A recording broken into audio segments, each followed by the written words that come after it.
मेरा नाम है अमी गणात्रा। मैंने इंजीनियरिंग करा हुआ है कंप्यूटर साइंस में, उसके बाद MBA करा IIM अहमदाबाद से। 15 वर्ष जॉब करा, 4 कॉन्टिनेंट्स में रही, बहुत सारे देशों में काम किया। और 2020 में जब मैं वापस भारत आई तो फिर जो पढ़ा था उस पर लिखने का अवसर मिला।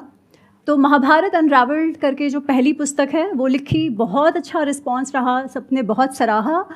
उसके पश्चात रामायण अनरावल्ड लिखी। महाभारत से जो हमारी यंग जनरेशन है वो क्या सीख सकती है, इन द सेंस कि अभी तक जो लोग हैं उनके माइंड में क्या इमेज बनी हुई है महाभारत की, और आपने जब ये लिखा और संस्कृत में आपने इसका अध्ययन किया तो ऐसा आपने क्या अलग देखा जो कि प्री कंसीव नोशंस है लोगों के, उससे बिल्कुल ही अलग है? कुछ एग्जांपल्स आप देना चाहेंगे? ठीक है, तो सबसे पहला मैं प्रश्न पूछती हूँ, महाभारत का युद्ध है वो क्यों हुआ? एनीबडी जो भी बोलना चाहते हैं हाथ ऊपर करो और माइक लेकर के बोल दो। हाँ, माइक दे दो उनको। वाणी की निर्लज्जता। हाँ, जैसे द्रौपदी ने कहा था। क्या कहा था? अंधे का पुत्र अंधा। बहुत बढ़िया। द्रौपदी ने कहा अंधे का पुत्र अंधा, इसीलिए दुर्योधन के ईगो को लग गई, अहंकार चुभ गया और उसके बाद युद्ध हुआ। अगर ये बात सही है तो मुझे एक बात बताओ, लाक्षागृह में जब पांडवों को और कुंती उनके माताजी के साथ जब जलाने का प्रयत्न हुआ तब तो द्रौपदी थी ही नहीं।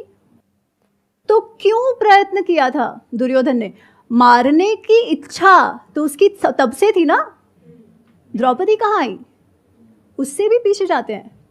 जब पांडव वन से आते हैं पांडु की मृत्यु के बाद, तब भीम को विष दे के मारने का प्रयत्न किया जाता है, तब द्रौपदी कहाँ थी?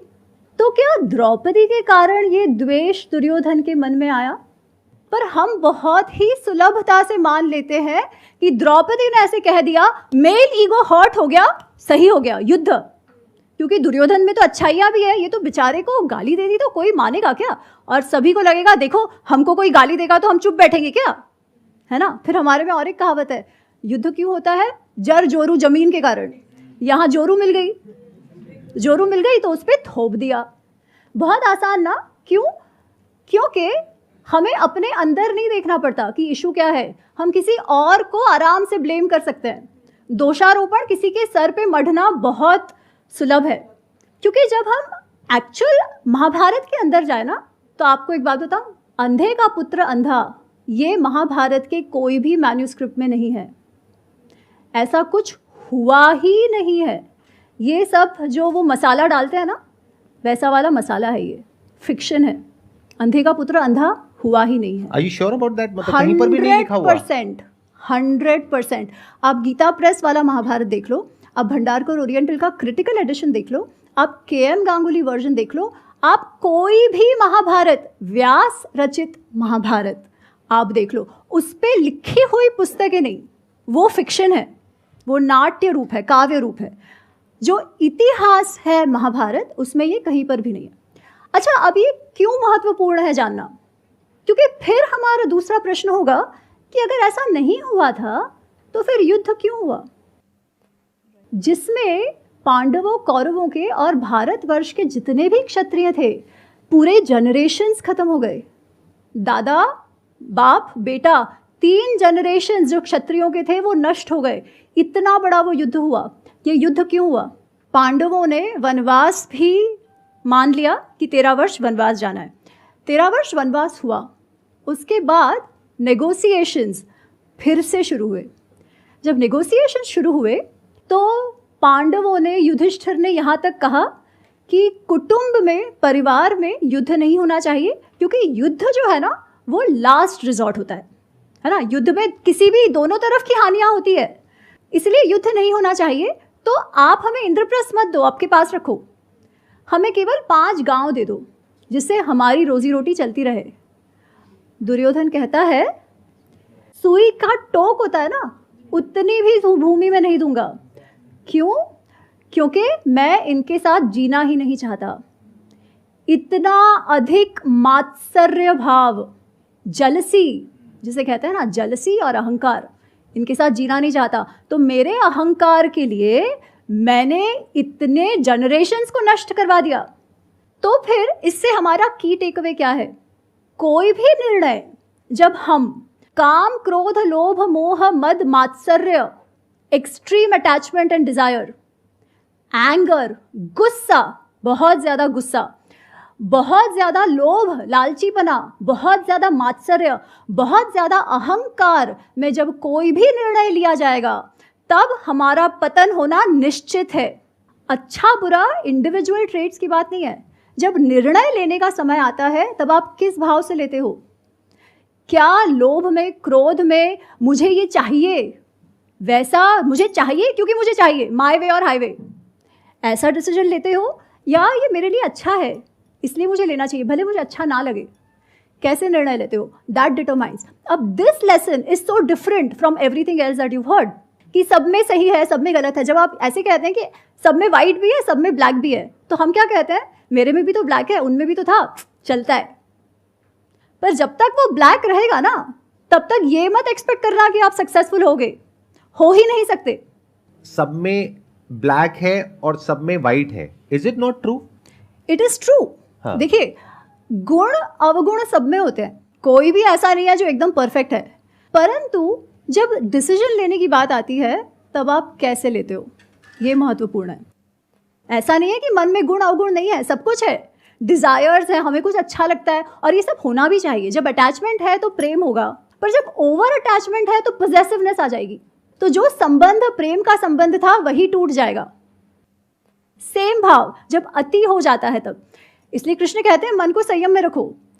अर्जुन कहता है बहुत अच्छा, संयम में रखो कह तो दिया, पर होता है क्या, है ना? वो कहता है चंचल ही मन कृष्णा प्रमाथि बलवत दृढ़म, कि जो मन है ना बहुत चंचल है, वो वायु के जैसा है कि वायु को हम पकड़ने का प्रयत्न करते हैं ना, मन को संयम में करना वैसे आप कठिन कार्य है।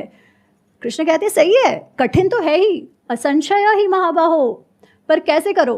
अभ्यासेन तु कौन्तेय वैराग्येण तु गृह्यते। अभ्यास अभ्यास अभ्यास, प्रैक्टिस प्रैक्टिस प्रैक्टिस।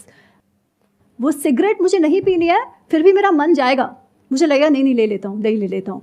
आप 2-3 बार मन को बोलोगे ना नहीं लेना है, फिर चौथी बार मन नहीं करेगा, है ना? आप कोई भी कार्य करके देखो, असंभव कुछ नहीं है, पर प्रैक्टिस के अलावा कोई ऑप्शन भी नहीं है। आप ये कह रहे हैं कि जो गुण हैं अवगुण हैं वो सब में होते हैं मन के स्तर पर, लेकिन कुछ लोग हैं जो अपनी बुद्धि के हिसाब से चलते हैं, यानी बुद्धि से मन को कंट्रोल करते हैं, और कुछ है जो मन के हिसाब से चलते हैं। So what you are saying is कि it should not translate into action at the level of man. सबके साथ में वही होता है, यानी काम, क्रोध, लोभ, ये सब सबके अंदर होता है, करेक्ट। बट कुछ उसके बेस पे एक्शन लेते हैं, कुछ उसके बेस पे एक्शन नहीं लेते हैं, यानी वो सही और गलत, धर्म और अधर्म के बेस पे एक्शन लेते हैं। That's what you are saying, right? Correct. और मैं ये भी उसमें कहना चाहती हूँ कि जब आप मन के बेसिस पर एक्शन लेते हो ना, तो उसका कॉन्सिक्वेंस तो होना ही है। फिर कॉन्सिक्वेंस जब होता है तब हम अपने आप को विक्टिम समझने लगते हैं कि सब बाहर की गलती है। नहीं, हमारे साथ जो भी होता है ना, वो कुछ भी किसी की गलती नहीं है, हमारी स्वयं की गलती के अनुसार के हिसाब से ही जो होता है वो होता है। तो we have to start owning our actions and the outcomes. अच्छा, ये जो पॉइंट अभी इन्होंने बोला कि महाभारत जो हुई वो इस वजह से हुई क्योंकि द्रौपदी ने कहा कि अंधे का पुत्र अंधा, और ये हमने देखा भी है, टेलीविजन पे देखा है और इस तरह से सुना है। तो ये कहां से शुरू हुआ? ये मतलब एक इतने बड़े युद्ध के लिए एक फीमेल को ब्लेम किया जा रहा है, और वो सिर्फ एक फीमेल नहीं है, that is basically representative of all females. Absolutely. हम जो फ्रीडम ऑफ एक्सप्रेशन की बात करते हैं, हमारे संस्कृति में ये हमेशा से रहा है। हमेशा से मतलब मैं संस्कृत नाट्य जो 2000-2500 वर्ष पहले लिखे गए, वहाँ से ये है। अब ये पर्टिकुलर प्रसंग कहाँ से आता है ये मैं नहीं जानती, पर वो कहता है ना, लोक कथा में आता गया और ये बाहर तक, फिर अब वही सच्चाई हो गई जो बहुत बार बोला जाता है। जब भी कुछ काव्य लिखे गए तब उसमें जो हमारे नाट्यकार थे वो क्रिएटिव लिबर्टी तब से लेते हैं, क्योंकि पर्पस अलग है। पर्पस है रस, पर्पस है एंटरटेनमेंट, साथ साथ थोड़ा सा आप लेसन्स भी दे दो, पर वो क्रिएटिव लिबर्टी हमेशा से रहा है। हुआ क्या कि वो इतना सुंदर होता था कि वो क्रिएटिव लिबर्टी जो है वही सत्य हो गया। द्रौपदी के विषय में आप हमेशा जब सुनते हो तो उसे वो या तो अंधे का पुत्र अंधा या हमेशा बदला चाहिए, जबकि आप द्रौपदी का जो व्यक्तित्व महाभारत में देखते हो वो एकदम ही अलग है। She is one of the most graceful ladies that can ever be. तो एक प्रसंग आता है महाभारत में जो वन पर्व में है, इसको कहते हैं द्रौपदी सत्यभामा संवाद। द्रौपदी सत्यभामा संवाद में ऐसा होता है कि वनवास में है पांडव, द्रौपदी और सब, और कृष्ण सत्यभामा उनसे मिलने आते हैं। तो वो जब उनसे मिलने आते हैं तो पहले तो कुछ कुछ बात चलती है, जो पुरुष हैं वो अपनी बातें करते हैं और द्रौपदी और सत्यभामा बात कर रहे हैं। सत्यभामा द्रौपदी से पूछती हैं, तुम्हारा मुझे वशीकरण मंत्र चाहिए, तुम्हारे पास वो कौन सा वशीकरण मंत्र? वशीकरण मंत्र मतलब ऐसे हिप्नोटाइज कर देना, मुझे वो मंत्र बताओ। द्रौपदी कहते क्या हुआ? वो कहती है कि ये जो 5 पांडव है वो नित्य ही तुम्हारा चेहरा देखते रहते हैं, तुम कहती हो वो कर देते हैं, जो तुम चाहती हो वो सभी पांडव करते हैं, ये 5 पांडव तुम्हारे वश में है, तो मुझे बताओ तुम्हारे पास कौन सा वशीकरण मंत्र है? द्रौपदी कहती है, सत्या कोई वशीकरण मंत्र नहीं है, पर तुम्हारी बात सच है कि मुझे पांडव बहुत मान सम्मान देते हैं, मुझसे बहुत प्रेम करते हैं। उसका कारण है मैं अपना जीवन कैसे जीती हूँ। और द्रौपदी जब लोग वो इंद्रप्रस्थ की जब महारानी थी तब अपने रोल